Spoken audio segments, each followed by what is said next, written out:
Mexico film strike is termed legal, says Luis Becerra on August 25th, 1945, in the newspaper Motion Picture Herald. This article's bold heading reveals a long battle between Mexico and major American production studios. Throughout the 1930s and 40s, the golden age of Mexican cinema, Hollywood distribution companies such as MGM and Universal Studios fought with Mexicans in the cinema production industry over unfair wages and labor disputes. Debate sparked when Mexican workers felt they were not being paid well enough by the American distribution companies, ultimately leading to the Mexican cinema production workers going on strike.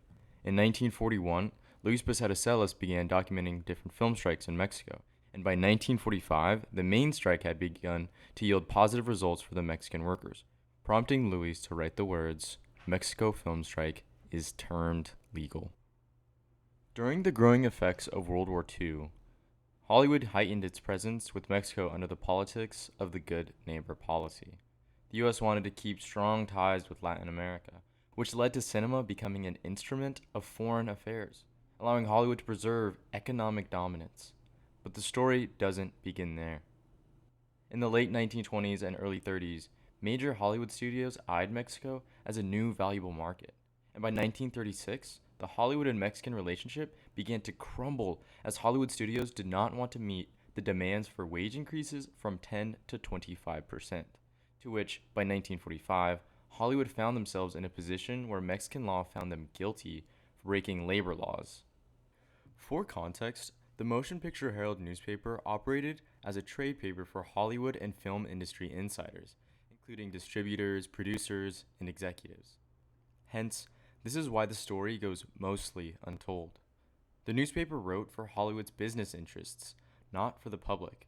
In the article, Becerra recognizes the long battle between Mexican workers and Hollywood production companies, but ultimately, the Mexican government ruled the strike and walkouts as legal, where if Hollywood companies wanted to remain in Mexico, they must pay the 50% wage increase to end the extended walkout.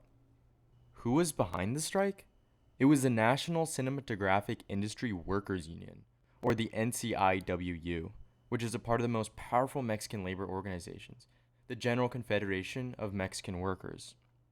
Even American production workers showed their support for the strike, and the NCIWU began to take production into their own hands by planning on making more films without the help from Hollywood distribution. Already, one can see that the Hollywood executives saw the strike as a nuisance, while, on the other hand, it functioned as a moment of seeking justice for Mexicans and even fellow Americans in the film production industry. Lastly, it is crucial to note that this specific strike had been going on for 24 weeks. Tonally, the article feels exhausted, as if it was an attempt to communicate to industry insiders of Mexican resilience, making the document feel as if it were reporting on war. Labor struggles in Mexican cinema were never simply about wages. They were battles over who would control the means of cultural production in post-revolutionary Mexico, says Seth Fien. As mentioned earlier, the NCIWU began to produce their own films as part of a new project. The union is already at work on what it announces is the first in a series of 20 films, meaning the strike operated as both a form of justice for the workers, but also to keep Mexican representation in the hands of Mexicans themselves. For many workers, the strike was also an affirmation of Mexicans' rights to tell their own story on the screen, says Gabriel Rivera Garcia. Moreover, scholar Laura Michelle Herbert highlights the importance of Mexican cinema and its necessity to have power over the dominant and powerful Hollywood companies who saw their strike efforts as unnecessary. The newspaper article argues American industry aided the Mexican industry by obtaining a wider exhibition in the United States for Mexican pictures. Throughout the article, Becerra recognizes Hollywood's belief that they are solely responsible for the success of Mexican cinema, arguing that Mexican cinema virtually belongs to Hollywood. This unknown story reveals a long social and political tension that has never fully recovered between Mexico and the United States. However, the recurring strikes led to the creation of new and more powerful Mexican labor unions, which established a relationship between the Mexican government and Mexican film producers with the United States. Unfortunately, Mexican cinema workers and laborers saw minimal gains financially, but received just enough to signify a change in the film industry. Mexico attained liberation and self-representation, but economic ties to Hollywood never completely dissolved.